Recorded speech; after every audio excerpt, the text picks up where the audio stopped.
Salamlayıram hər birinizi yeni mövzu izahatımızdan. Bugün sizinlə birlikdə biz qədim Yunanistan mövzusuna keçid edirik. Tarixdən başlayaq görək qədim Yunanistan haqqında nə danışa bilərik. İlk öncə hər zaman kimi baxaq bir təbii coğrafi şəraitə.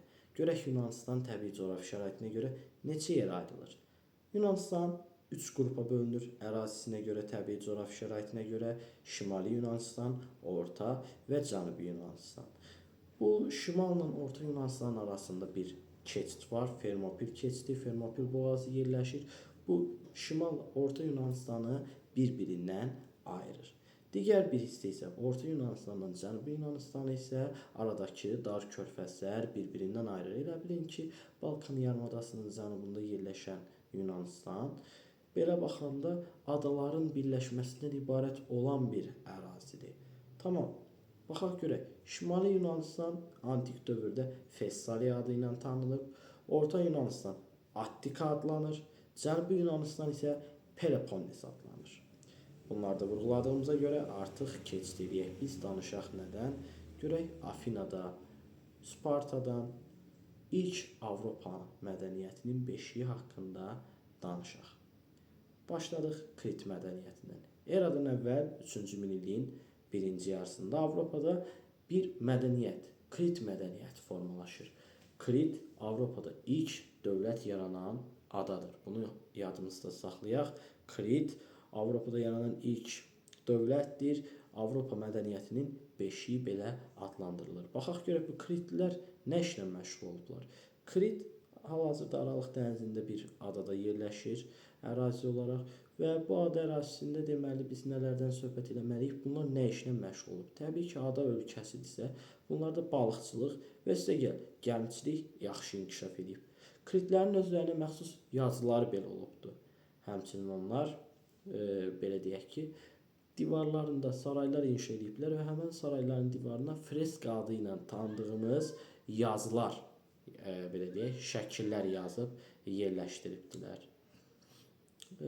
Ardı ilə davam edəcək olsaq, biz sizdən burada vurğulayaq başqa nələri. Krit mədəniyyətində Kritlilər qonşu ölkələrlə o dövrdə əlaqələr saxlayıblar. Qonşu ölkələrlə söhbət gələndə ağlımıza o dövr üçün 3-cü minillikdə mövcud olan Misir, Finikiya, Babil şəhərləri və o dövrdə Yunanistanın cənubunda yaranan yeni şəhərlər ağlımıza gəlməlidir. Bu ərazilərlə gəmiləri vasitəsilə Krit mədəniyyəti oralarla ticarət əlaqəsi saxlayırdılar. Deməli, Kritlər gəmiçi olublar, balıqçılıqla məşğul olublar. Bundan başqa sənətkarlıq inkişaf edib, bəli, divarlarına freskalar çəkiblər. Saray divarlarındakı freska nədir ki? Yəni divarlara çəkilmiş boyalı şəkillərdən söhbət gedir. Tamam. Başqa nə işlə məşğul olublar? Qonşu dövlətlərlə əlaqələri olub. Təbii ki, Babil, Finikiya, biz deyə bilərik burada Misir, həmçinin Yunanistan şəhərləri ilə də əlaqə saxlayıblar bu dövr üçün. Tamam. Bəs bu Krit mədəniyyəti necə oldu yoxa çıxdı? Bunun əsas səbəbi nədir? 2-ci minilliyin ortalarına doğru burada Kritə yaxın bir adada baş verən vulkan püskürməsi nəticəsində Krit mədəniyyəti tarixin tozlu səhifələrinə qarışır. Deməli, 3-cü minilliyin birinci yarısında yaranıb, Avropa mədəniyyətinin beşiği Krit, öz yazıları olub, gəmiçilik, balıqçılıq, freskalar bu ölkənin tarixinə aiddir və ölkə necə məhv oldu? Yaxın adada baş verən vulkan püskürməsi nəticəsində 2-ci minilliyin ortasında. Və elə 2-ci minilliyin ortasında bizim Cənubi Yunanistanda bir digər mədəniyyətimiz olan Mikena mədəniyyəti yaranır. Mikena Cənubi Yunanistanda yerləşir, yəni Peloponnesdə və buradakı əhali də öz yazılarına sahib olublar. Həmçinin saraylar inşa ediblər və Mikenalıların mədəniyyətində bir xüsusiyyət var. Bunlar Akropol deyə inşa edirdilər. Akropol nə olan şeydir? Akropol Yunan şəhər dövlətlərində, Yunanistanda yuxarı şəhər mənasını verir. Yuxarı şəhər əsasən varlı şəxslərin, yəni hökmdarın, hökmdar ailəsinin, dövlət məmurlarının yaşadığı ərazidir. Bura şəhərin, belə deyək, ən varlı və ən gözəl güşəsi olur və necə adlandırılırdı? Akropol. Yadımızda saxlayaq, Mikena mədəniyyətində biz Akropola rast gəlirik, yuxarı şəhərə və burada varlı insanlar, hökmdarlar yaşayırdı.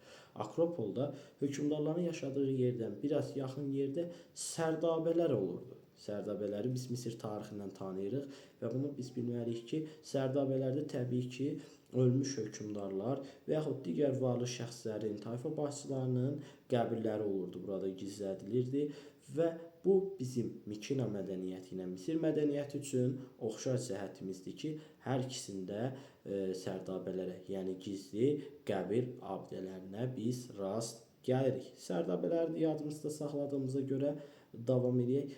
Hətta yadımızdadır, Misirdə biz deyirik, Tutanhamonun qəbrindən qızıl maska tapılmışdı. Eyni ilə Mikena mədəniyyətində də sərdabələrdə ölənlərin üzərinə qızıl maska çəkildiyini biz görürük və bunlara rastlayırıq.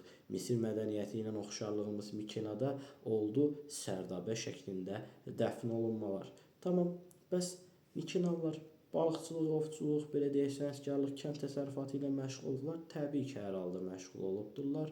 Bəs Mikena mədəniyyətinin varlığına nə son qoydu? Mikena mədəniyyəti necə dağıldı? 2-ci minilliyin sonunda dəqiqləşdirsək, eradan əvvəl 12-ci yüzillikdə şimaldan gələn Dori tayfaları Cənubi Yunanistana axın edir və burada Mikena əyalətini ələ keçirir, Mikena mədəniyyətini dağıdır, bütün Lakonikanı, yəni Cənubi Yunanistanı, Peloponnesi tam şəkildə tuturlar və Mikena mədəniyyətinin varlığına son qoyaraq buradakı şəhərləri, hər bir şeyi yandırıb kül edirlər. Deməli, Mikena mədəniyyətinin varlığına nə zaman son qoyuldu? 2-ci minilliyin sonu, dəqiqlən eradan əvvəl 12-ci əsr. Bəs bu vulkan püskürməsi ilə baş tutubdu? Xeyr, burada Dori tayfaları var. Bunlar 2-ci minilliyin sonunda Balkan yarımadasının şimalından gəlirlər, Cənubi Yunanistana, Peloponnesə çıxırlar və burada Mikena mədəniyyətini məhv edirlər və Mikena mədəniyyətdə tarixin toz səhifələrini beləliklə qarışmış olur.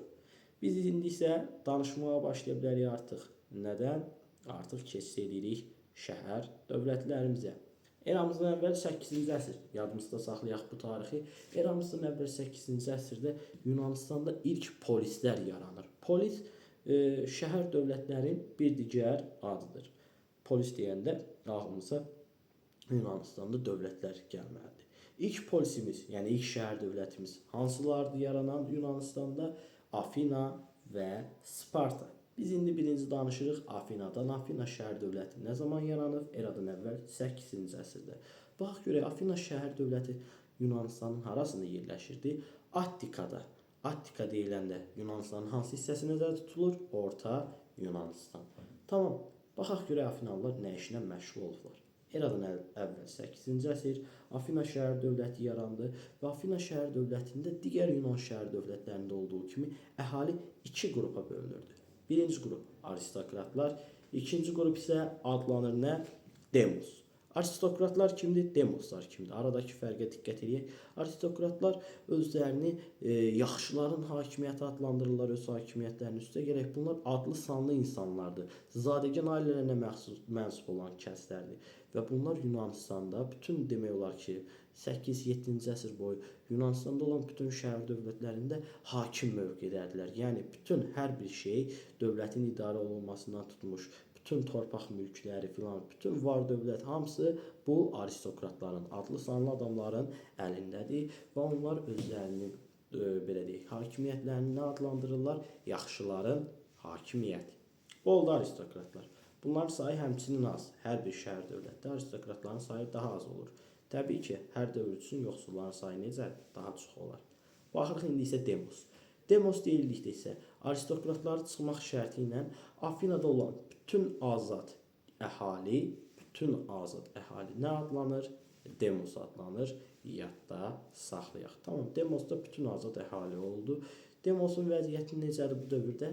Gərgin və pis. Niyə? İndi gəlin bunu açıqlayaq. Danışırıq Afina şəhər dövlətində pulun yaranması və borc. Pul eramızdan əvvəl 7-ci əsrdə ilk dəfə kəsilməyə başlayıb Afina şəhər dövlətində. Qısa olaraq deyirik, artıq çünki sənətkarlıq və ticarət inkişaf eləmişdi və bunun üçün ticarətdə nə ehtiyac var? Artıq mal, hər dəfəsində mal verib mal götürməklə olmaz axı. Ticarətdə nə ehtiyac var? Pula. Yunanlar 7-ci əsrdə Afina şəhər dövlətində ilk dəfə özləri pul kəsməyə başlayırlar. Yadda saxladıq. İndi isə gələk borc daşı. Borc daşı haqqında ümid edirəm ki, çox adamın məlumatı var, əgər 6-cı sinifdə diqqətlə müəllimlərlə qulaq asıblarsa. O dövrdə Günəmuzlular deyilən bir kəslər var idi Demos arasında. Neyirdilər? Gedirdilər kiminsə sahəsində işləyirdilər. Günəmuzlu olaraq bir günlük əmək haqqı olaraq məsəl üçün 20 manat pul qazanırdı. Düzdürmü? Və bir də var idi, torpağı olan kəndlilər. Torpağı olan kəndlərin vəziyyəti acınacaqlıdır. Niyə? Çünki bu kəndli öz əkin sahəsinə neynir? Belə deyək, toxum səpir, yetişdirir malını ilin axırına qədər, ancaq nə olur? Bir də gördün, qıtlıq ili gəlir. Ərzaq az götürür, toxum az olur.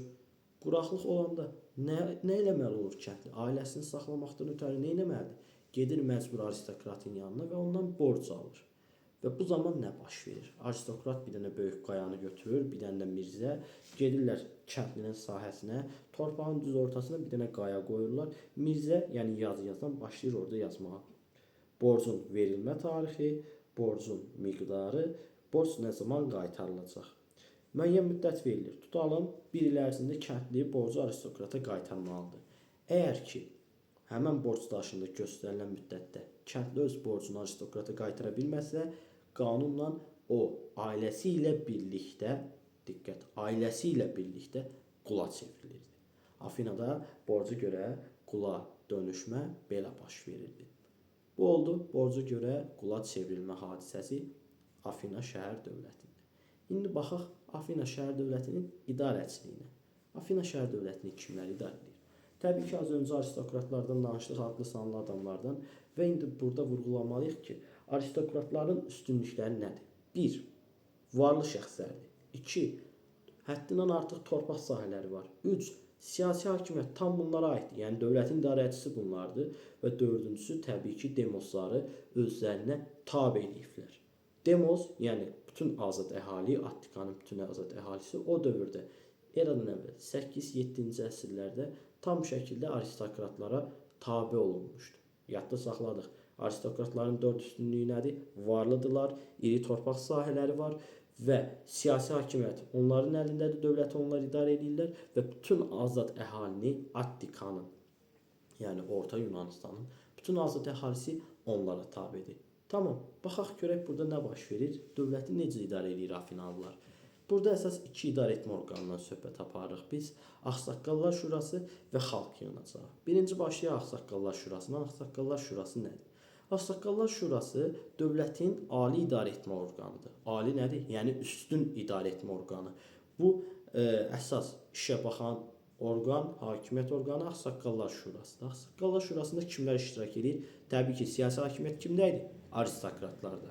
Aristokratlar Ağsaqqallar Şurasında yerlərini tuturlar və nə edirlər? Dövlət haqqında qərarlar qəbul edirlər, dövlətin məhkəmə sistemini həyata keçirirlər və biz deyirik aristokratların hakimiyyəti. Aristokrat öz hakimiyyətini nə adlandırdı? Yaxşıların hakimiyyəti.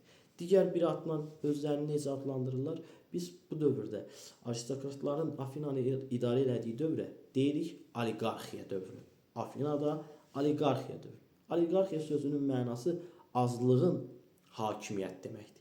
Aristokratlar az öncə necə vurğuladım? Yoxsullar daha çoxdur. Hər bir dövr üçün yoxsul əhalinin sayı daha çox olur. Varlığının sayı isə daha az olur. Aristokratların hakimiyyəti necə bir hakimiyyətdir? Azların çoxlar üzərində hakimiyyəti. Azların hakimiyyəti tarixdə necə adlanır? Oliqarxiya. Deməli, eradan əvvəl 8-7-ci əsrdə Afina şəhər dövlətində hakimiyyət nəyə əsaslanırdı? Oliqarxiya əsaslanırdı. Azların hakimiyyəti. Azlar söhbət kimdən gedir? Aristokratlardan. Aristokratlar hansı idarə etmə orqanında işləyirdilər? Hansı idarə etmə orqanı əsas ali idarə etmə orqanı idi Afina şəhər dövlətində bu vaxtı? Ağsaqqallar Şurası. Qərarlar qəbul edir, məhkəmə səlahiyyətlərinə malikdir. Bəs dövlətə hansı qanunlarla idarə edir? Eramızdan əvvəl 7-ci əsrə aid bir Yunan aristokratı olan Drakonun qanunları var. Drakon bir aristokratlardandır və onun yazdığı qanunlar da öz adı ilə bağlı olaraq Drakon qanunları olaraq tarixə düşür. Drakon qanunları aristokratların, diqqət, aristokratların əmlakını və həyatını qoruyur. Azad əhalinin yox ha, aristokratların əmlak və belə deyək ki, həyatını müdafiə edir. Və Drakon qanunlarına görə cüzi bir səhv ölümlə nəticələndirilir. Ölümlə cəzalandırılır və boş yerə deyil ki, Demos öz arasında, hətta zarafata salıb deyirlər ki, Drakon qanunları mürəkkəblə deyil, qanla yazılmış qanunlardır. Yadda saxladıq. 7-ci əsrə aid drakon qanunlarından biz söhbət elədik. İkinci idarəetmə orqanı nədir? Xalq yığınacağı. Xalq yığınacağı Afina şəhər dövlətinin yarandığı gündən varmı? Bəli, var. Diqqət, bunu yadda saxlayaq. Xalq yığınacağı ilə Ağsaqqallar Şurası paralel şəkildə iş görür. Ancaq ali idarəetmə orqanı nə idi əvvəllər? Ağsaqqallar Şurası. İkinci idarəetmə orqanı nə idi? Xalq yığınacağı. Xalq yığınacağı köməkçi bir idarəetmə sistemi idi. İndi birazdan danışacağıq. Solonun islahatlarının nəticəsində görək xalq yığınacağı nə kimi rol oynayacaq Yunanların tarixində. Həmçinin Yunanlarda hakimiyyətin əvvəllərində biz bunu vurğulamadan keçməyək. Eradan əvvəl 8-7-ci əsr arasında hökmdar hakimiyyəti olub. Özləri arasından bir hökmdar seçirdi Ağsaqqallar Şurası əvvəl. Daha sonra isə Ağsaqqallar Şurası 7-ci əsrdən tam şəkildə hakimiyyəti öz əlinə alacaq. Deməli, eradan əvvəl 8-ci əsrdə hökmdar bütün işlərə baxır. 7-ci əsrə keçəndə isə artıq Ağsaqqallar Şurası bütün hakimiyyəti ələ alıb və Afina nə hakimiyyəti adlanır? Oliqarxiya hakimiyyəti, oliqarxiya dövrü. 7-ci əsr Afinada oliqarxiya dövrüdür, 8-ci əsr hökmdarın başçılıq elədiyi dövrdür. Bəs baxaq, 6-cı əsrin əvvəlləri. Söhbət gedir 594-cü ildən. Görək nə hadisəsi baş verir. Bu dövrdə yazılır mənbələrimizdə ki, iqtisadi problemlər ölkədə siyasi ziddiyyətləri kəskinləşdirir. İqtisadi problem nədir? İndi bunu açıqlığa qovuşduracaq. Bu Demosun çəkdiyi çətinliklər. Demos torpaq istəyir, Demos borcun ləğv olunmasını istəyir. Bu iki səbəb iqtisadi səbəblərdir. Və bu siyasi ziddiyyətləri, yəni siyasi konfliktləri, siyasi qarşıdurmaları kəskinləşdirir. Demosu üsyana təhrik edir bu səbəblər. Demos hakimiyyətdə iştirak eləmək istəyir. Biz danışırıq. Bu dövrdə 594-cü ildə bir aristokratımız var. O, Ağsaqqallar Şurası tərəfindən hökmdar olaraq seçilir. Solon. Solon nə etmək istəyir? Solon Demosdan aristokratları barışdırmaq istəyir. Və Demosun o dövrdə 3 əsas tələbi var idi. 1. Bizə torpaq paylayın. 2.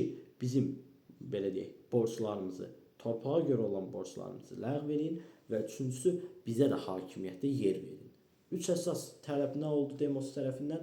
Torpaq, verginin ləğv, o borcların daha doğrusu ləğv olunması və bir də hakimiyyətdə idarə olunmada iştirak etmək istəyi.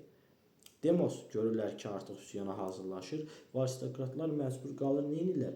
Güzəştə gedirlər, kompensasiyaya gedirlər və Solon 594-cü ildə islahat keçirir. İslahatımızda nədən danışılır? Baxaq. 1. Kəndlərin borca görə qul olunması, kəndlərin deyirik, yəni ümumilikdə Afinalıların borca görə qul olunması qadağan olunur. Borca görə əvvəllər qul olunmuş Afinalılar azad olunur. Gələcəkdə belə Afinalıların qul olunması qadağan olunur, həmən borca görə. Və üstəgəl Afinalılara Yunanistanda belə bir qərar çıxarılır ki, heç bir əsas zəruri məhsullar, yəni o dövrdə qıtlıq var idi axı, taxıl, dən bitkiləri, digər əsas zəruri məhsullar, zəruri qida ehtiyatları ölkənin xaricinə ixrac olunmasın, yəni satılmasın başqa ölkələrə, ölkədən çıxarılmasın. Bunlar qoy ölkədə qalsın ki, qıtlığın qarşısını alaq. Solon islahatlarından biri də buydu. Taxıllar və digər zəruri ərzaq ehtiyatları ixrac olunmasına qadağan qoyur Solon.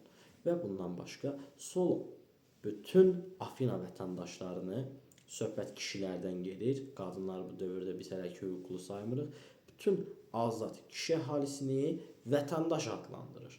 Afinanın vətəndaşı adlanırlar bundan sonra bütün Afinada olan azad kişilər və vətəndaşlara hüquq verilir. Vətəndaşlar xalq yığınacağında iştirak edə bilər və həmçinin dövlət vəzifələri tuta bilərlər. Deməli, Solonun islahatı nəticəsində 1. Torpağa görə qul olunma məsələləri ləğv olundu, borca görə qul olunma məsələləri, taxıl ölkədən kənara çıxarıla bilməz, yemək kənara çıxarıla bilməz. Üçüncüsü, bütün kişi əhalisinə, azad kişi, Afinalıların azad kişi əhalisinə nə verildi?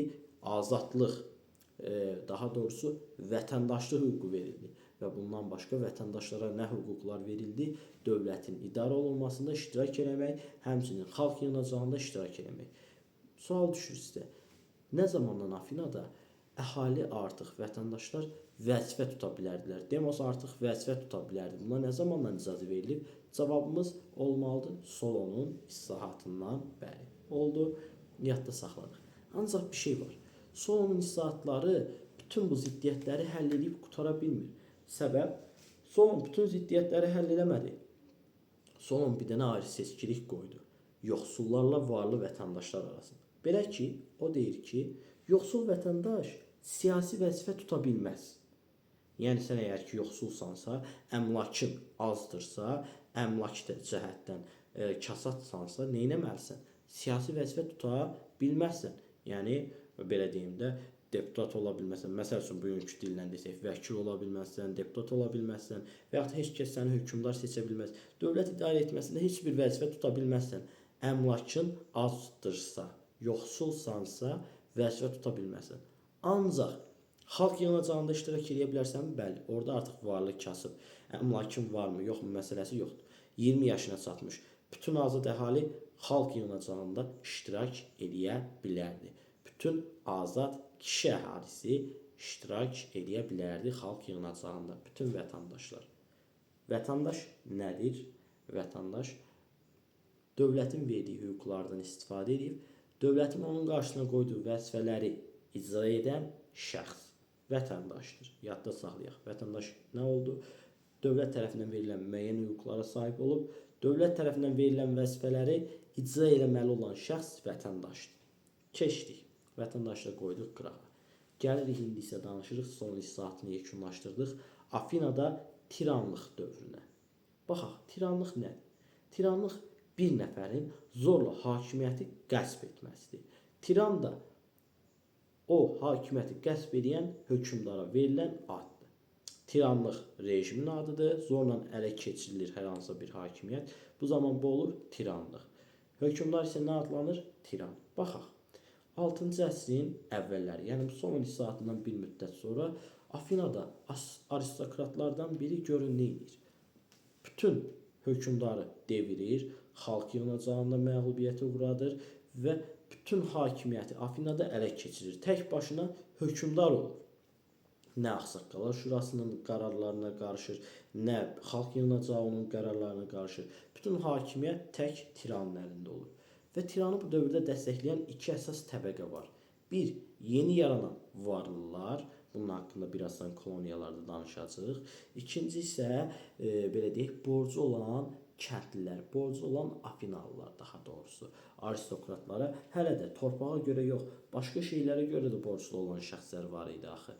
Sadəcə borc daşından söhbət getmir. Başqa cür işlərdə də aristokratlardan normal insanlar borc alırdı. Deməli, tiranı kimlər dəstəkləyir? 1. Borcu olan yoxsullar. 2. Yeni yaranan varlılar. Tamam. Tiranın hakimiyyəti dövründə nələr baş verir? Afinada belə deyək, tiranın hakimiyyəti ümumiyyətlə bəyənilmir. Niyə? Afinalılarda belə bir prinsip var. Qanunun aliliyi prinsipi. Qanun hər şeydən üstün olmalıdır. Və Afinalılar qanunu sevirlər. Solon islahatından sonra artıq Afinada demokratik bir ölkə yaranıb. Niyə? Çünki artıq demos nə edə bilər? Hakimiyyətdə iştirak edə bilər. Demokratiya sözünün özü elə demos ifadəsindən yaranır. Demosun hakimiyyəti, xalqın hakimiyyəti deməkdir demokratiya. Və Solonun islahatından sonra bunu vurğulayar, artıq Afina demokratik dövlət olur. Demokratik dövlətin çiçəklənmə dövründə mövzumuzun ikinci hissəsində Perikl dövründə danışacağıq. Afina nə zaman demokratik dövlətə çevrildi, vurğulamalıyıq Solonun islahatından sonra. Sadəcə olaraq daha sonra tiranlıq yaranır və tiranlığı Afinalılar sevmir. Səbəb, onlar qanunun aliliyi prinsipini dəstəkləyirlər. Qanun hər şeydən üstün olmalı idi və buna görə də 6-cı əsrin sonunda üsyan olur. Afina xalqı, yerli xalq üsyan edir, tiranı öldürür, tiranı devirir və beləliklə hakimiyyət yenidən xalqın əlinə keçir. Və artıq 6-cı əsrin sonundan, buna diqqət edək. 6-cı əsrin sonu tiranlıq devrilir, hakimiyyət Ağsaqqallar Şurasından xalq yığınacağının əlinə keçir. 7-ci əsrdə Ağsaqqallar Şurası hakimiyyət tam öz əlini mənimsəmişdi. Bu dövr Afinada adlanır oliqarxiya. Daha sonra ikinci dövr tiranlıq dövrüdür. Tiranlıq dövründə bir nəfər aristokrat hakimiyyəti qəsb edir, hardasa 100 ilə yaxın Afinanı idarə edir. Daha sonra tiranlıq 6-cı əsrin sonunda devrilir və yerinə nə yaranır? Xalq yığınacağının hakimiyyəti. Daha doğrusu biz artıq demokratiyanı fırlayıb, əgər ki tam şəkildə demək istəyiriksə, xalq yığınacağı ilə birlikdə biz artıq demokratiyanın Afinada tam şəkildə yarandığını vurğulaya bilərik. Çünki artıq xalq yığınacağı var. Xalq yığınacağında kimlər iştirak edir? Bütün azad əhali və qanunverici orqan artıq nədir? 6-cı əsrin sonundan xalq yığınacağı. Xalq yığınacağı özünə strateq seçir. Strateq vəzifəsi nədir? Bunu vurğulayaq. Strateq müharibələr zamanı orduya, donanmaya başçılıq edən rütbəli şəxsin adıdır. Strateq vəzifənin adı strateqdir. Orduya və donanmaya rəhbərlik edir. Və digər tərəfdən xalq yığınacağı nə edirdi? Qanunlar qəbul edir, dövləti idarə edir, məhkəmə siyasətinə baxır. Bütün işləri artıq xalq yığınacağı ələ almışdı.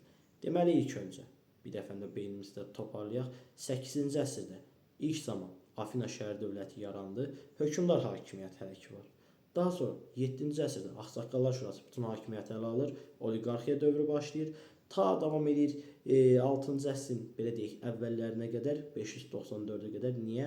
Çünki o dövrdə Solon islahatı, biraz vətəndaşlıq hüquqları verildi, ancaq tam şəkildə məsələ həll olmadı. Niyə? Tiranlıq gəlir. Bəzi məsələləri Solon neyinir? Yarımçıq qoyur. Yoxsul vətəndaşların vəzifə tutmasına icazə vermir. Daha sonra tiranlıq başlayır 6-cı əsrin əvvəllərindən 6-cı əsrin düz sonuna qədər. O dövrdə 6-cı əsrin sonunda üsyan qalxır tiranlığa qarşı. Üsyan nəticəsində hakimiyyət Afinada Demosun tam şəkildə əlinə keçir. Artıq xalq yığınacağı qanunverici orqandır. Xalq yığınacağında kim iştirak edir? Demos. Və artıq ölkə tam şəkildə demokratiya ilə idarə olunur. Deməli, Afina nə zamandan demokratik dövlət olub? Tam şəkildə hansı əsr? 6-cı əsrin sonu. 6-cı əsrin əvvəlində vətəndaşlıq hüququ verilir. 6-cı əsrin sonunda Afina tam şəkildə xalq yığınacağının hakimiyyəti ələ alması ilə demokratik dövlət olmuşdur. Yadda saxladıq bunu və davam edirik yenə də.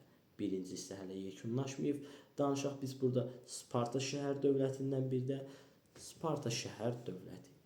Tamam. Mikena mədəniyyətini məhv edən Dorit tayfalarının adını çəkdik az öncə, düzdürmü?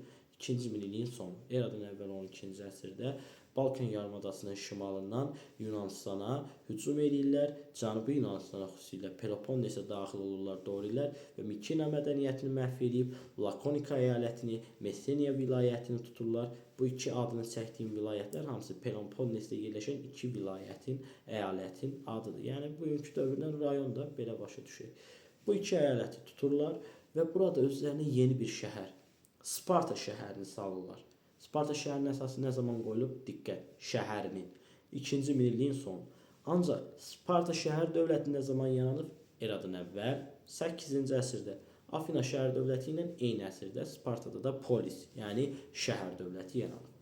Baxaq görək, Spartanın Afinadan fərqi nə idi? Biz Sparta üçün birbaşa deyirik ki, Spartada hakimiyyət oliqarxiya rejiminə əsaslanır. Qısa və konkret. Sparta dövləti hərbi dövlətdir və Sparta dövləti oliqarxiya rejiminə əsaslanır. Başqa bir şey danışmırıq Spartanın idarə etməsində. İndi baxırıq, hansı idarə etmə orqanları var? 1. Spartanı idarə edir iki hökmdar. Seçkilər sayəsində Ağsaqqallar Şurası nə edir? Var orada iki hökmdarımız Spartada, var Ağsaqqallar Şuramız, var xalq yığınacağımız. Eyni ilə Afinadakı kimdir? Görürsünüz, Afinada ancaq bir hökmdar idi. Spartada iki hökmdar var, dövləti idarə edən Ağsaqqallar Şurası var və bir də var xalq yığınacağı. İki hökmdarın vəzifəsi nədir? Ölkəni idarə etmək, şəhər dövləti, müharibələr zamanı orduya, donanmaya rəhbərlik etmək. Sonra Ağsaqqallar Şurasının vəzifəsi nədir? Ağsaqqallar Şurası qanunları hazırlayır. Bəs xalq yığınacağının vəzifəsi nədir? Ağsaqqallar Şurası hazırladı qanunu. Qanunu verir xalq yığınacağına ki, bunu səs ver. Qəbul edən sənsən. Qəbul eləsən qəbul olunacaq. Qəbul eləməsən yox. Xalq yığınacağı alır, baxır, səs verir. Əgər ki, səslərin çoxluğu qəbul eləsə qəbul olunur qanun. Əgər səslərin azlığı bunu qəbul eləsə qanun qəbul olunmur. Deməli, Sparta oliqarxiya rejiminə əsaslanır, hərbiləşdirilmiş dövlətdir. İki hökmdar idarə edir, Ağsaqqallar Şurası qanunu hazırlayır. Xalq yığınacağı isə qanunları səs vermə yolu ilə ya qəbul edir, ya da inkar edir. Davam edək. Sparta şəhər dövlətinin digər, belə baxaq ki, şəhər dövlətlərindən, digər Yunan şəhər dövlətlərindən əsas fərqi nədən ibarət idi? Belə bir sual verilir. Sparta şəhər dövləti nə ilə fərqlənir? Birincisi, Biz bunun arxasında da bir dənə koloniyalar haqqında danışacağım. Birinci hissəmiz yekunlaşacaq. Yunanistandakı digər şəhər dövlətlərinin hər biri uzaq ərazilərə köç edib, uzaq ərazilərdə koloniyalar salırdı, başqa bir şəhərlər. Ölkədən xaricdə tutalım Aralıq dənizinin biri bir sahilinə gedirdi, biri bir adaya gedirdi, biri Kiçik Asiyaya gedirdi, biri İspaniyaya gedib çıxırdı gəmi ilə. Orada nə edirdilər? Özləri üçün koloniyalar, yeni yaşayış məskənləri salırdılar. Spartalılarda belə bir şey yoxdur. Spartanın ərazisində ümumiyyətlə əkinə yararlı bir sahə də yoxdur. Spartalılar yaxından uzaqdan əkinçiliklə məşğul olmayıblar. Bunların bircə işi var, hərb işi. Və bunlar uzaq yerlərə ticarətlə filan da məşğul olmurlar ki, gedib hardasa koloniya salalar. Bunların bir məqsədi, yaxın ərazidə yerləşən qonşu ölkələrin ərazisinə talançı yürüşlər edirlər. Və yaxın ərazidə haradır? Elə Peloponnesdəki digər şəhərlər. Sparta o şəhərlərin üzərlərinə hücumlar edir, həmən şəhərləri məğlub edir və oradakı bütün əhalini neynir? Qula çevirir. 8-ci əsrdə Sparta bütün Peloponnesdəki şəhərləri ələ keçirmişdi, yəni Cənubi Yunanistandakı və oradakı bütün əhalini qula çevirmişdi. Və indi deyirik, Spartada qullar nə adlanır? Vurğulayaq, Spartada qullar adlanır Hilot. Yadda saxlayaq. Nə adlandı? Hilot. Tamam. Deməli, Spartalılar qonşu əraziləri yağmalayırlar, koloniya filan salmırlar. Gedirlər qonşu əraziləri tutur, oranı yağmalayır, əhalisini qula çevirir və onların, belə deyək ki, fiziki qüvvəsindən istifadə edib bu şəkildə onların verdiyi vergi ilə yaşayırlar. Tamam. Bəs Peloponnesdə azad əhali varmı? Azad əhalidə yaşayırmı? Bəli, Peloponnesin azad əhalisi də var təbii ki. Bu azad əhali nə işlə məşğuldur? Öz gündəlik fəaliyyətləri ilə, sənətkarlıqla filan məşğul olurlar. Və bunlar vergi ödəyirlərmi Spartaya? Bəli, bunlar Sparta şəhər dövlətinə də vergi ödəyirlər. Tamam. Sparta şəhər dövlətində nələrə icazə var, nələrə icazə yoxdur? 1. Spartada ölkənin daxilində sabitliyi qorumaqdan ötəri belə bir qərar verilmişdi ki, heç bir Spartalı müharibədən kənar bir səbəblə ölkənin ərazisini tərk edib gedə bilməz. Yalnız müharibə zamanı əskərsən də, əgər əmr verilsə ki, get başqa bir ölkənin ərazisinə, o zaman gedə bilərsən. Ancaq normal olduğu bir yerdə, normal bir şəraitdə, müharibə olmayan sülh dövründə sən hər hansısa bir ölkəyə gəzməyə, ticarətə və yaxud başqa bir işdalı ilə gedə bilməzsən. Bu ölkənin daxili sabitliyini qorumaq üçün idi. Və Spartalılar xaricilərin də öz ölkələrinə gəlməsinə icazə vermirdilər. İstəmirdilər xaricilər bunların ölkəsinə gəlib müxtəlif fikirlər yaysın. Bunu bəyənmirdilər. Həm özlərinkini çölə çıxmağa qoymurlar, həm xaricdən başqa bir adamın Spartaya gəlməsinə icazə vermirlər. Səbəb, onlar düşünürlər ki, ölkənin sabitliyini qorumaqdan ötəri belə eləmək lazımdır. Və Spartalılarda çox hərbi nizam, intisam var. Hər bir Spartalı uşaq 7 yaşından böyüdülür məktəblərdə və onlara, belə deyək, hərbi rejimi keçilir. Onlar sərt bir rejimdə əsl hərb qaydasında böyüdülür, əskər olurlar hər biri və bütün Yunan şəhər dövlətlərində olduğu kimi Spartada qoşun növü nə adlanırdı? Spartalılarda qoşunların düzülüşü nə adlanır? Falanqa düzülüşü. 3 metr, 4 metr uzunluqdakı nizələrlə və əllərindəki qalxanlarla bir-birlərini müdafiə edirlər, mızraqlarla qabaq-qabağa dururlar və bu quruluşa falanqa adı verirlər. Falanqa sözünün Yunan dilində mənası da barmaq deməkdir, barmaq quruluşu. Deməli, Yunan şəhər dövlətlərindəki ordu prinsipi, ordu qoşun düzülüşü qaydası nə adlanır? Falanqa adlanır. Falanqanın da mənası nə deməkdir? Barmaq deməkdir. Tamam, bunu da bildik və indi bir şey də vurğulayaq. Spartalılara nələr qadağandır? Yəni, hər bir Spartalı olan vətəndaşın nələri qadağandır ona? 1. Kitab oxuya bilməz, ticarətlə məşğul ola bilməz, mədəniyyətlə məşğul ola bilməz, fəlsəfə ilə məşğul ola bilməz. Ümumiyyətlə, mədəniyyətə aid nə bir şey varsa, heç biri ilə məşğul ola bilməz. Bir işlə sadəcə məşğul ola bilər. Nədir? Hərbi iş. Vəssalam. Burada vurğulayaq. Bir də bundan yekunlaşaq Sparta haqqında. Spartada lakonik nitqi deyilən bir şey var. Lakonik nitq qısa nitq deməkdir. Ümumiyyətlə Spartalılar qısa danışığı sevirlər. Hətta o 7 yaşından belə deyək, təlimə götürülən uşaqlar ki vardı. Onlar böyüklərin icazəsi olmadan danışa belə bilməzlər və danışsalar da qısa konkret bir söz, 2 söz, maksimum 3 söz deməlidirlər. Əlavə bir cümlə qura bilməzlər. Bu nitqə Spartada lakonik nitq deyilir. Lakonika əyalətinin elə adı ilə bağlıdır. Məsəl üçün, o dövrdə anaların belə bir ifadəsi var idi ki, əsgərə yola salanda uşağını deyirdi ki, məsələn, qalxanla və ya qalxanın üstündə. Qısa bir ifadə. Burada nə nəzərdə tutulur? Spartalılarda qalxan müqəddəsdir. Bizdə necə ki, silah müqəddəsdir, avtomat müqəddəsdir. Onlarda da qalxan müqəddəs idi o dövrdə və əgər ki, döyüşdə biri qəhrəmancasına ölərsə, döyüş zamanı qalxanın üzərində gəlməli idi. Əgər sən döyüşdə qalxanını itirsən və vətəninə elə qayıtsan, bu böyük rüsvayçılıq idi və heç cürə qəbul olunmurdu.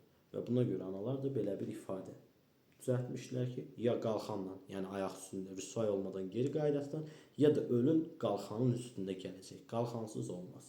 Davam edək. Danışırıq sonuncu mövzu koloniyalar. Yunan koloniyaları nədir? Koloniya sözünün mənası daimi yaşayış məskəni deməkdir. Və eradan əvvəl 8-6-cı əsrlərdə Yunanlılar ölkələrindən ayrılırlar. Müxtəlif səbəblərə görə, indi o səbəbləri də vurğulayacağım. Aralıq dənizi boyu. İspaniyada, İtaliyada, Afrikanın şimalında, Şərqi Asiyada, Ön Asiya ölkələri ərazisində kiçik şəhər məskənlər yaradırlar. Həmən şəhər mərkəzlərində də yaşamağa başlayırlar və öz mədəniyyətlərini başqa ərazilərə köçürürlər bunun nəticəsində. Koloniyaların yaranmasında məqsəd nə idi? Koloniyalar ümumiyyətlə nəyə görə yaranırdı? Nəyə görə insanlar köç edirdi ki, uzaqlara? 4 səbəb. 1. Torpaq çatışmazlığı. 2. Əhalinin sıxlaşması. Əhali artıq bir şəhərdə sayı artır. Nədir? Yaşaya bilmirlər axı. Yeni ərazilərə getmək lazımdır. Yunanistana sığışamırlar. 3. Ticarət. 4. Aristokratlarla demos arasındakı mübarizə. Və bu dövrdə əsasən torpaqsız olan kəndlilər, varlanmaq istəyən tacir və sənətkarlar yeni koloniyaların salınmasında həvəslə iştirak edirdilər. Köç edirdilər, gəmilərə minirdilər, tutalım. 100 nəfər, 200 nəfər Yunan birləşirdi. Gedirdi hər hansısa bir yeni əraziyə baxırdılar. Şəhər salmaq üçün əlverişli bir nöqtədir. Orada özlərinə daimi yaşayış məskəni qurmağa başlayırdılar və müddət keçdikcə, zaman keçdikcə bu şəhərə çevrilirdi.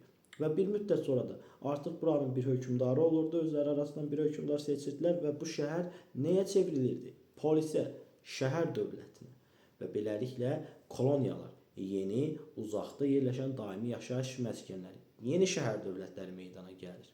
Və diqqət, Azərbaycan tarixi Atropatena mövzusunda və Albaniya mövzusunda biz bunu adda çox rastlaşmışıq. Ellin sözünün mənası nədir? Ellin Yunanların qədimdə özlərinə verdikləri bir addır. Yunanlar özlərini Ellin adlandırırlar və öz vətənlərini isə, ana vətənlərini, yəni Yunanistanı isə Ellada adlandırırlar. Özləri Ellin, ana vətənləri Ellada. Bu ifadəni yaradan Yunan koloniyalarının iştirakçılarıdır. Bunlar özlərini Ellin adlandırıblar və vətənlərini də Ellada. Tamam, bu Ellinlər şərqə təsir göstəriblərmi? Şərqə, qərbə, ümumiyyətlə Aralıq dəniz sahilində yaşayış məskəni qurduqları hər bir yerdə əhalinin həyatına, dininə, mədəniyyətinə təsir göstəriblər? Bəli. Yunanların koloniyalaşma sistemi nəticəsində demək olar ki, o dövrki dünya ərazisində Yunan mədəniyyəti geniş bir şəkildə yayılır və bu mədəniyyət Ellin mədəniyyəti olaraq tarixə düşür və Makedoniyalı İskəndərin şərqin yürüşü nəticəsində isə Ellin mədəniyyəti Aralıq dənizi hövzəsindən bütün şərq boyu Hindistana qədər geniş bir ərazidə yayılır. Tamam. Ümumiyyətlə, Yunan koloniyaları nə zamandan yaranmağa başlayıb? Eradan əvvəl 8 və 6-cı əsrlər. Hansı ərazilərdə? İlk öncə Aralıq dənizi sahillərindəki nöqtələrdə, düz Ön Asiya ölkələrindən tutmuş, Şimali Afrika sahillərindən tutmuş, İspaniyaya qədər geniş ərazilərdə Yunan koloniyaları yaranmışdır. Bu qədər mövzumuzun birinci hissəsi. İnşallah gələcəkdə ikinci mövzunun davam hissəsində görüşənə qədər ümid edirəm sizin üçün açıqlayıcı bir izah verdim. Bu qədər. Vəssalam. Gələn dərsimizdə görüşərik. Sağ olun.